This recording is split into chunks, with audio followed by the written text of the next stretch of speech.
I mean, listen, I feel like for Marvel I have to say Black Cat or Captain Marvel because I voiced both of them.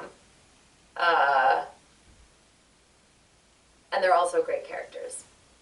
But Choosing for between kids again. Choosing between kids right again. for Exactly.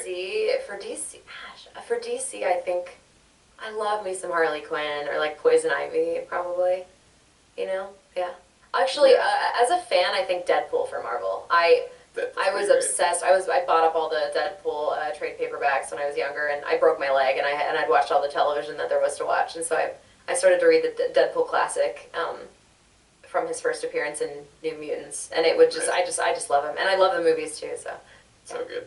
Yeah, I would say Spider-Man on the Marvel side, and probably Batman. I feel like they're so like the popular choices I know, but like there's something about like Punisher too. I really like the Punisher. Something about like superheroes that are just guys that try really hard or are just really good at what they do. You know, I like that thing. I think that's really that interests me a lot. So I like the Punisher, and I like the Batman a lot too.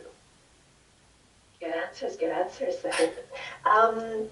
This one's from Blobfish Lord 546. How do you get into character before recording? Let's go with Erica first, then Billy. Cuckoo. Um, honestly, like for sure, some of them I don't. I'll usually just repeat a line. So actually, like technically, the way we get into character, if we haven't voiced a character in a while, is they will play reference for us, and we will listen and repeat.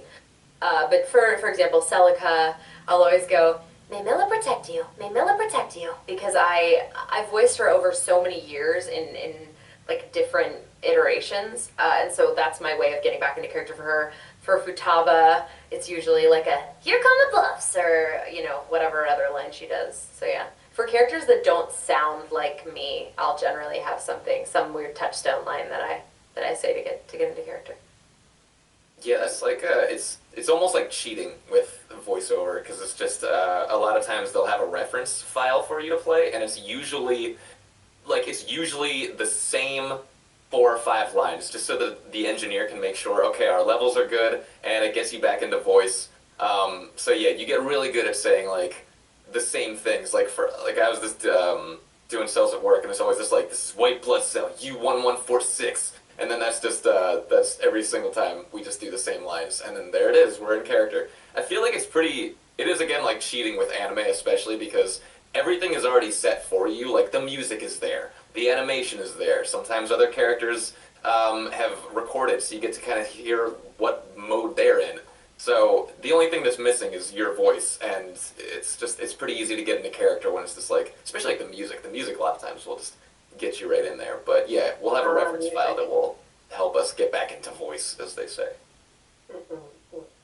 All right. I think this next question is probably for Erica only. Ex-Destiny Gunblade. Do you ever fear trimming your cat's claws? Yes, often, which is why I most of the time have somebody else do it. But if they're clawing the people that come over because they want to cuddle because they're very affectionate, sometimes I will brave the beasts and trim their claws. They hate it. They never get more upset with me than when I try to trim their claws.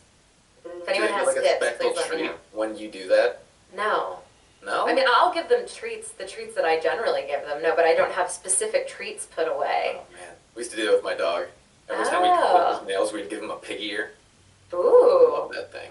I don't think my cats would know what to do with a pig ear. Well, you should try, I think. Mm-hmm. You never know. Yeah. All right. Another one for Erica here from Blue Fire Thief Prince. Hi, Erica. Looking forward to seeing you next year. Nudge, nudge, wink, wink. Are you friends with anyone from the cast of Persona 5 besides Kasumi? Oh, yeah. Yes. I'm friends with all of those people. Yes. I'm Small world, eh? Yeah, you mean like the original P5? Or just the franchise in general? Let's go with the franchise in general. Yeah, yes. I would say I'm pretty close with most of the cast. Max Middleman is a very close friend of mine. I know I love Robbie, Erica Harlicker, everybody. Xanthi's great. Yeah. We've done a lot of events together, and also we've been on that game for so long. And also Atlas got, they've brought us together multiple times for different things. But yeah, they're all lovely. I think everybody in that cast is lovely. And Billy's Maruki and Yeah. Royal. So yeah, it's awesome. Very cool. This one's for Billy. More children. More choosing between children here. Kill Cool Math asks for Billy Kametz, The Rising of Shield Hero or Oh, Demon Slayer. oh gosh. Come on. Come on, I girls. know. I know. I can't choose on that one. They're both such great shows. I'm so excited for season 2 and 3 of Shield Hero. That's like one of those shows that's weird that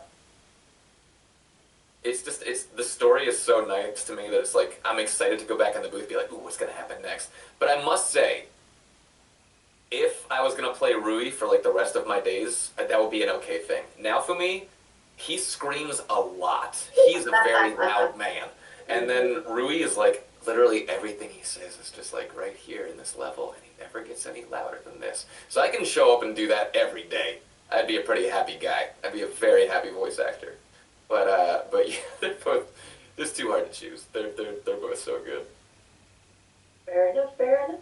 All right, going back to Erica here. What was it like? Wendy Happy 2019. What was it like to voice Barbie? Oh, so cool. That was one of the first jobs I ever booked in voiceover, and it was such a lovely opportunity. They were kind of overhauling her at that point, and so I just just yeeted my straw all the way across me and covered myself in coffee. It's a good day.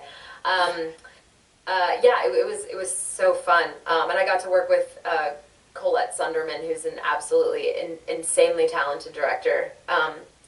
And she taught me a lot about voiceover in general. It was like I had, private lessons with her every week because I was actually working on the not the Wi-Fi, but the Talking Barbie, which was about 9,000 lines. So that was one of the first Oh, big wow. jobs I did for Barbie. And then we started doing the movies and every other, ancillary projects, apps, games, everything. So it was insane. I mean, you can only hope to book jobs that are that steady in voiceover because things can tend to move pretty quick and not be very long. You can work on 3 different things in one day that you will never see again. And so to learn and grow with Barbie was so fun. It was a wonderful opportunity. Fantastic, fantastic. This one's from Steel Neko, and forgive me, I don't know this game, but for both of you, how are you most likely to die horribly in Phantasmaphobia? Phasmophobia. Phasmophobia? Let's Oh go man. with Billy first, then Erica. Okay. How am I most likely to die? I think I am most likely to die trying to open a door and it just not working out, and then just getting yeeted by whatever ghost or spirit or thing that's hunting us down. I played one time. I was very lucky that Rico Fajardo was there, telling me what to do until he died, and then was like, "Get out of here!"